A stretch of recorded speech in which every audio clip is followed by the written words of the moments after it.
Hey, real quick, I know Smitty has some stuff for you, but there's these kids coming from USC, and they're committed to USC. They're going to take a visit to Colorado. Oh, they all going to Colorado? Yeah, they're all going to Colorado. Here's the thing. Where does this QB Julian Lewis, who's supposed to be a big-time kid, where does this sit with the kid that left UNLV to go to USC to be the backup behind Mitch, whatever, Moss, what's his name? Mitch this Moss. Kid Moss, behind Moss. Where does that sit? And then how soon will be before we see that kid in the portal again, leaving SC now? I'm trying to figure out, because there's a trickle-down effect that no one really wants to talk about. These are high school kids, obviously, committed to USC that are going to go on this recruiting visit to Colorado.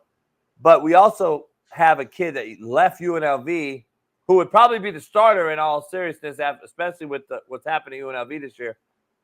Where does that happen? Explain the trickle down that. Well, the kid from UNLV left just for the money. Right. I think USC gave him $250,000, and they needed it, so he went. But he understood the situation, so I don't know how you're gonna handle that. This Julian Lewis kid, man. Look, but at the same time, I mean, does Lincoln really have any leverage?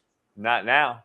I mean, the way USC is playing, and not now. The buyout's massive, but I mean, people starting to whisper. I don't think Colorado's a bad spot for a quarterback once Shador leaves. If Deion gonna put in writing that he's not leaving. That's my question to you. Like, if I'm the quarterback going there, yeah, that would be my hesitancy. Now, you say he ain't going nowhere, but he'd have to put it in writing for me.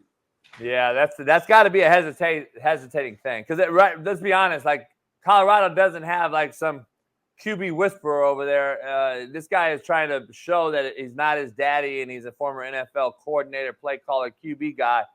Can these young kids really see through that and say, well, you really didn't do nothing with Shador. Shador came there ready.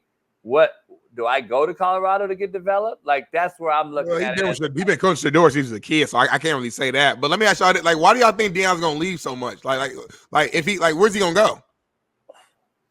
Like, is he gonna retire from coaching? Is he? Yeah, you know why he doesn't take recruiting visits in homes? Because he can't fucking walk. So how long before he says, I'm done, I can't do it? Or do I need to go to warmer weather climate to handle my blood flow and my foot? See, no one wants to bring up. Like where though? Like Florida? How about Florida, where he's from? Florida State. Florida State not gonna be open next year. Like, we already talked about that. Come on, man. Not next year. It won't be. Like, so that's not even an option.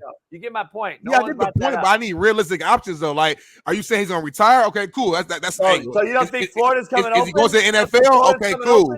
You don't think Florida's gonna open? I think Florida's gonna open. Florida. Then what are you talking about? I think Florida. What do you mean? Why not? I think his dream job is Florida State, which won't be open. I think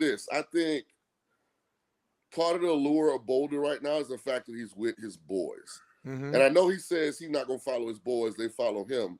But I just wonder when they both move on. Yeah.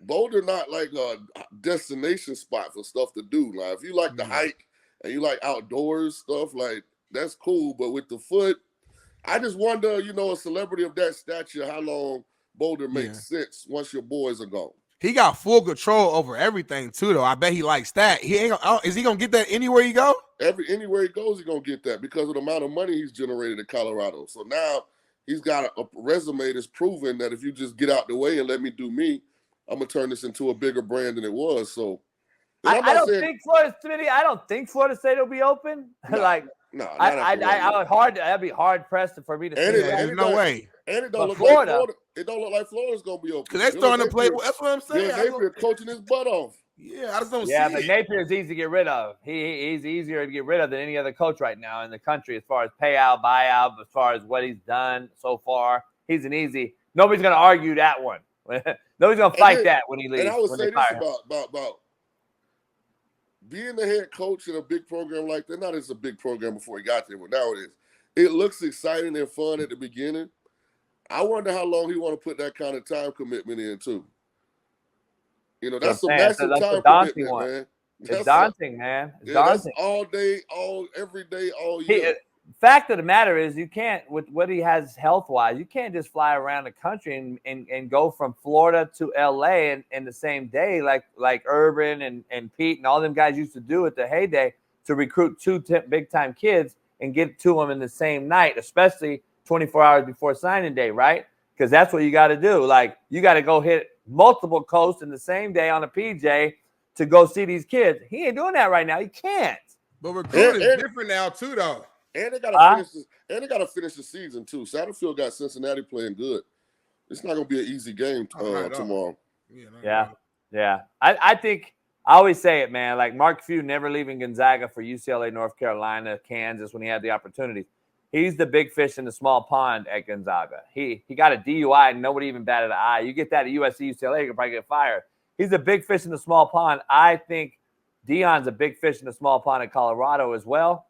But at the end of the day, it's not his pond either. Like this pond freezes in January. But it get cold. Like cats don't want to be there up there. And then you got to deal with like Venezuela and Hamas. Let's dive into some other things real quick. We got to talk some basketball. I got to talk some basketball with you real quick, Shaun. This dude said Venezuela and Hamas. We can never just keep, you know what I mean, Shaun? Like we can never just keep it copacetic. Like it just always got to go left and go right.